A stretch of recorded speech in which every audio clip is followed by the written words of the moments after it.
What's up, everybody? This is your favorite cousin Rich, and today we're going to break down the Brittany Renner Complex. Yes, this is a psychological case study, nothing personal. Let's get into it. The Brittany Renner Complex is a psychological behavioral pattern rooted in early insecurity, absent or inconsistent parental guidance, and possible early sexualization, leading to a lifelong oscillation between seeking validation through sexuality and attempting to rebrand as respectable or spiritual. The dynamics: hypergamy and validation seeking, arrested development, Madonna whore oscillation, attention addiction, cyclical relapse. At its core, the complex is about unresolved trauma, self-worth tied to external attention, and the struggle to integrate sexual identity with emotional maturity. Now, the early childhood and emotional foundation of the Brittany Renner Complex: absent or emotional unavailable parents, emotional neglect or conditional praise, possible sexual abuse, early sexualization, and internalized insecurity. The core traits formed in the childhood and early foundations are insecure attachment, validation addiction, and identity confusion. Now, when it's specifically tied to Brittany Renner, she's going to break it down in this interview. Got it. And you have a white mother and a black father. Mama white, daddy black. So that, yeah. Okay. And from what I understand, your parents weren't actually married? No, they were not. Okay. And you had mentioned that your grandparents raised you? Towards probably from 9 on. Yeah. Okay. So what happened exactly, to the point where your grandparents are raising you? Well, from my understanding, after getting both sides of the story, my grandma was very controlling. So she kind of told my mom, we're going to be taking over them full time. You don't have any stability. We're going to do this our way. So my mom did what she felt like was best for us, which was, hey, they have a roof over their head. They're going to have a routine, consistency. They can show up for my children in a way that I can't right now. So I feel like, that was her doing what she felt was best for us, even though one could argue that, was that what's best for us? Our grandparents raising us? I don't know. Okay. And you have a brother and a sister? I do. And I also have another brother as well. So I have 2 brothers and 1 sister. Okay. Same parents or different parents? Different parents. Got it. Okay. So, as you're growing up, in your teens and so forth, would you say that, your home life was stable or a bit unstable? I mean, I felt like it was pretty stable. I thought it was normal to my understanding as a young person. I think it was kind of hard. They were out of the loop and just extremely strict, almost smothering, to where we couldn't do much. So I felt like for me, not having that freedom to just be who I am caused me to rebel. Got it. And how are you rebelling in the beginning? Sneaking out, drinking vodka with my friends and TPing houses and just sneaking out, just dumb shit. Okay. And, your grandparents are raising you. So are you seeing your mom and your dad on a regular basis or not so much? I would see my mom, but my dad, honestly, we really didn't connect until probably 2015. And by that time, I was kind of I don't need a dad anymore. Right? You're a kid. I'm I went my whole life without this person. Why all of a sudden do I need to be close with you now? I needed you when I was 10, not when I'm 20 something. So my mom, we would see each other, but my dad, no. And he was an alcoholic for a while. He's been sober for 10 years now. Aha. Okay. So that's the reason you think that maybe he wasn't around, because he was dealing with his own issues? Correct. Okay. And I mean, when you look back on it and you look at, you as an adult, and you mentioned that, you go to therapy now, which I do as well. Nice. I think every person should really do it. Do you feel like you have daddy issues that you're still working through or not so much? I mean, in all fairness, it's probably mommy and daddy issues, because when people ask me what was the one thing that was missing in my childhood, I would say my parents. Because seemingly you would think you're in a dual parent household, you're being raised by your grandparents. That should be enough, right?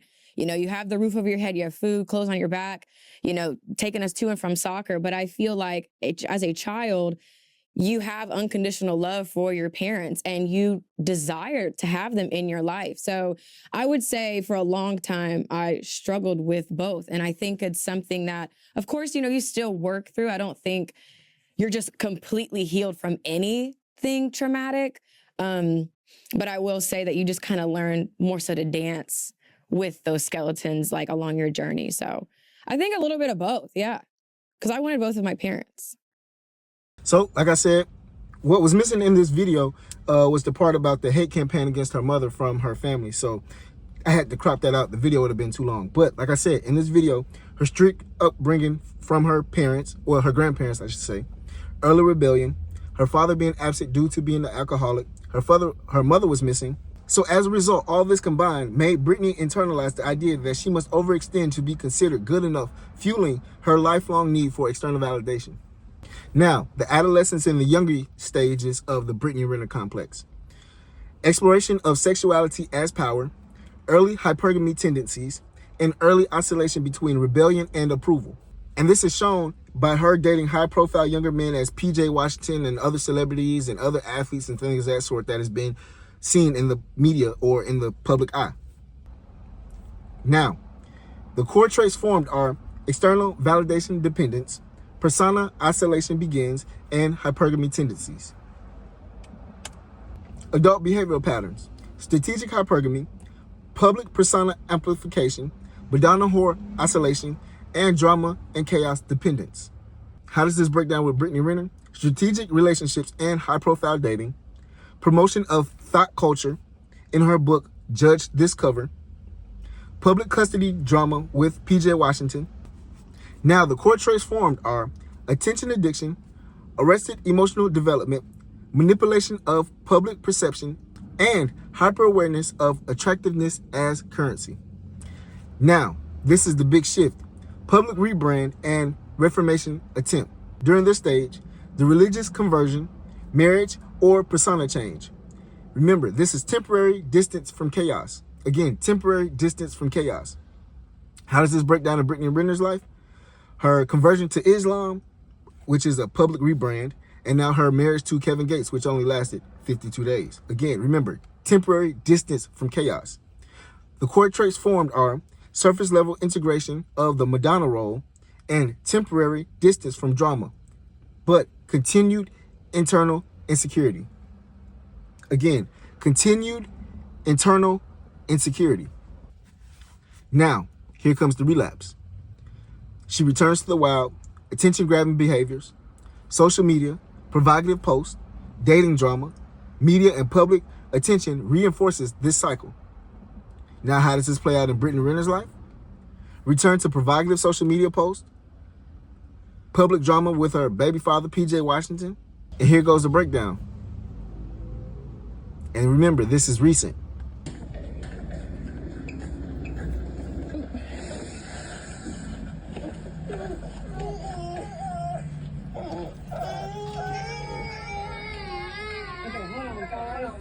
This is what we're not doing. So every time that he does this, I'm going to record this. Because that's not okay. This is the third time we've done it. This is the third time we've done it. What do you want to go with? So actually show up and do something that we can. Because he does this every time. No, it's not. No, it's not.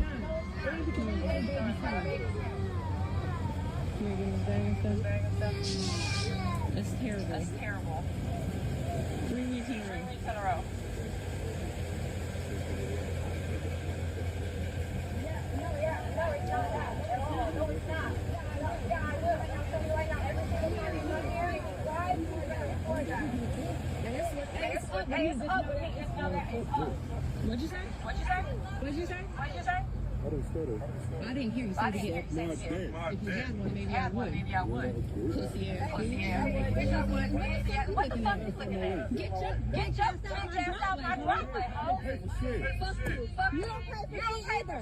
$170,000 to your home, but $11,000 in your son's bank account. $11,000 in your son's bank account. Get out. Healing. I don't think she's gotten to this stage yet, but this is what happens next, or should happen next. Therapy, trauma resolution, and internal validation. Stable and mature relationships. Integration of sexual identity and morality. Emotional self-regulation.